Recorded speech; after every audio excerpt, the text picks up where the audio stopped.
You will feel jealous. By 6 o'clock, you have to wake up. I was so sorry because Akulana sorry. The difference between the man and the woman is that the man has now got a next of kin.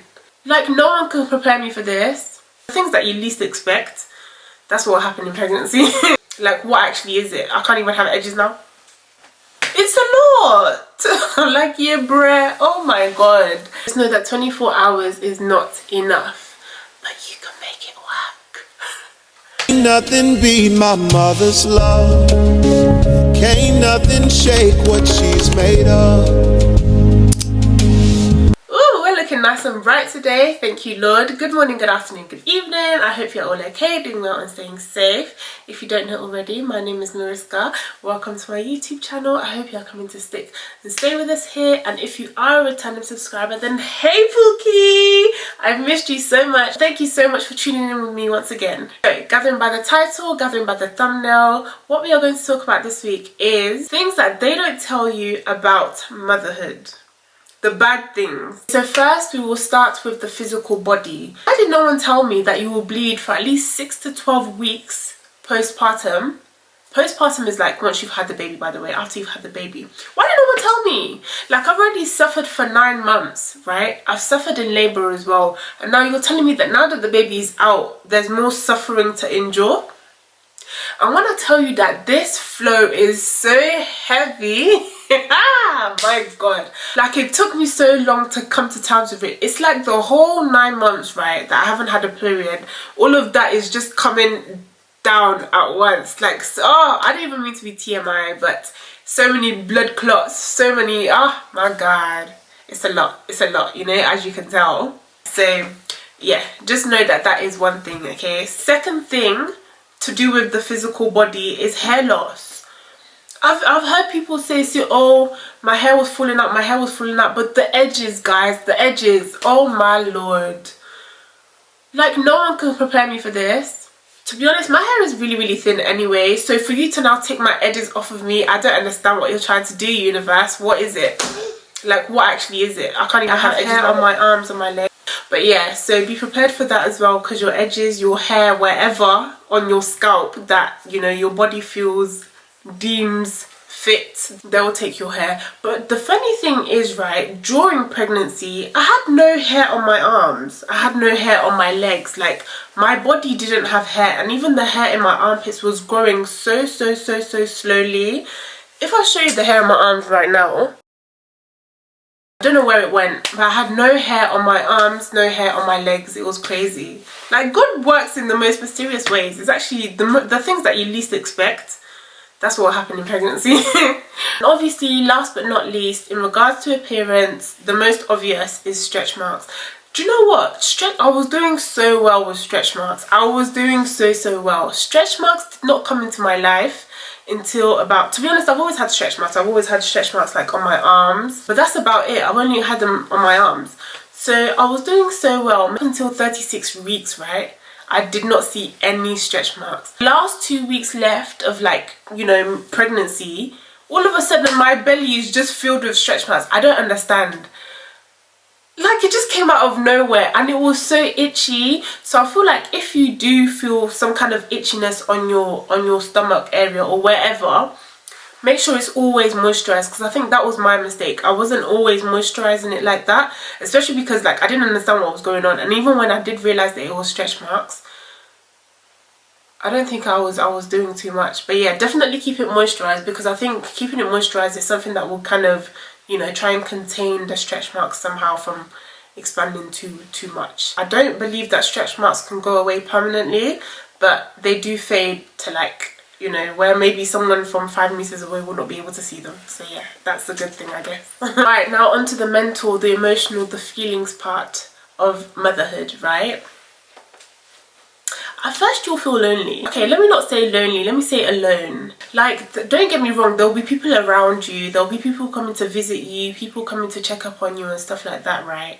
But they'll never experience what you're going through. They'll never be able to do what you're doing for your child. They're not the primary caregiver. That will just stick with you forever. And it can get mentally, physically, emotionally, spiritually draining like when I tell you that it can get so draining, right? Because maybe you feel like there are so many things that you want to do, but you're not able to do it because maybe the baby is a crier and he won't let you do anything unless, you know, he's in your arms and you're rocking him to sleep. I'm not really a good sleeper. It really does get overwhelming at some point, and you'll feel lonely. You'll feel like you're doing this all by yourself, because even if you give the job to someone else to do, they won't be able to do it as well as you, even in your overwhelmed state. So you just take it on the chin and you try to do everything yourself.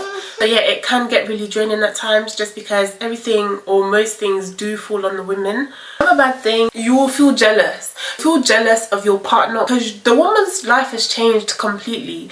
Like, he's done a full 180, but the man's life has stayed the same. The only difference between the man and the woman is that the man has now got a next of kin. The woman's life has changed, the woman's body has changed, the woman's lifestyle has changed, the woman's social life has changed. Everything changes with the woman. He's okay, he's not struggling mentally, he's not struggling physically, he's not struggling anycally. He's okay, like nothing has changed though. The baby is here, but he's the same way that he was whilst you were pregnant. He was the same way that he was 2 years ago. He's the same way now that the baby is still here. But you've changed completely. Like, especially postpartum, when you've just had the baby and you're still getting kind of into a routine of things. It does pass because you kind of come to acceptance with it. You kind of just, you know, that's just how it is. You'll find some kind of way to work it out with your partner, but it happens. Another thing is that it is a full-time job, 24/7, literally 24 hours a day, 7 days a week. You never know when what is going to turn up. And there's just so much to this job, it is crazy. Like, it's not even something that you can literally write on a piece of paper for someone, because it's ongoing for 18 plus years. Like, it doesn't stop. You constantly need to be attentive. You can't be absent-minded in anything. Baby is about to be sick. You need to care for baby when baby is sick. Baby's about to start walking. You need to make sure that he's safe. Have you got the correct gear? Baby's about to start daycare. Is the daycare safe? Are the daycare listening to the needs of the baby? Are the daycare attending to the needs of the baby adequately to your standards? You have to make sure that the baby gets everything that they need for their growth, for their physical growth, for their mental growth, for their emotional growth, for their emotional stability. Oh God, it can get so overwhelming. They're basically dependent on you to live. At one point, they can't talk, so all you have to basically go by is their body language. And even when they get to the stage where maybe they can talk and maybe they don't want to tell you, you have to kind of realize that this is not how your child is. There's something wrong with your child, and then you have to now investigate what's wrong with your child and get to the bottom of it before you can find a solution. It's a lot. Like, yeah, bruh, oh my God. It's not a small journey, and it's not an easy journey either. Another thing that they don't tell you about motherhood is that loving yourself now becomes harder. You already didn't like your body, and now you have stretch marks. You have to deal with that. You have a mummy pouch. You have to go to the gym. You don't have the time to go to the gym because you're constantly doing stuff at home.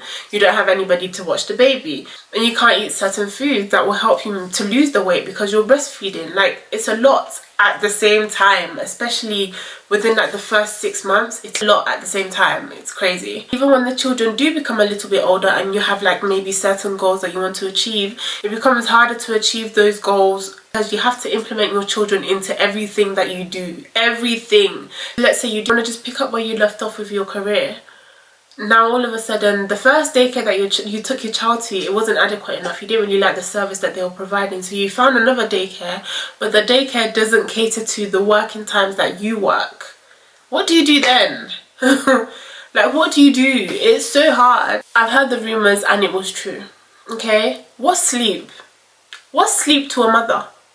0 to 6 months, right? Every 2 to 3 hours you will be waking up from your slumber to feed the baby. From 6 months onwards, it's not even that bad, to be honest, because they start sleeping throughout the night. Maybe they'll go to sleep at 9, they'll wake up at 6. You'll sleep the whole, you know, the whole night, so it's not that bad. But sleep is definitely something for the books, to be honest, because it's a cruel world. What the heck? Even now that you have a toddler, they sleep throughout the whole night. Maybe they'll sleep from 7:30 up until 6:30 in the morning. That means by 6 o'clock every day you have to be awake, up and running. Ah, God. If whether you went to sleep at 11 p.m. or 3 a.m, by 6 o'clock you have to wake up. I'm so sorry because I'm sorry. My light's gone off, so let me just say my last point. Last thing I'm going to say is that 24 hours is not enough. It is not enough. It's not enough. 24 hours just isn't enough for me because she doesn't let me do anything. If she's like awake, conscious, right, I'll be able to maybe do the house stuff. I can do the house chores, I can cook, I can clean, I can do whatever. But when it comes to stuff that's for me, it's like everything just comes to a halt until she goes to sleep, because she won't let me be on my laptop for more than 20 minutes without her saying that, "Mummy, I want to play a game," or "Mummy, I want to do this," "Mummy, I want to do that." 24 hours is definitely not enough, but how you go do, I'm like, can definitely make it work. Let me not say that, I'm supposed to be focusing on the negatives, but yeah, just know that 24 hours is not enough, but you can make it work. Okay guys, I've rambled on enough because my light has even gone off. I'm gonna see you next week Sunday, God willing, for another video. Maybe I'll even tell you the good things about motherhood, okay? Because this video was so negative. Thank you so much for watching this video. I hope you enjoyed it. Take care of one another and I'll see you in my next video. Bye, Pookie!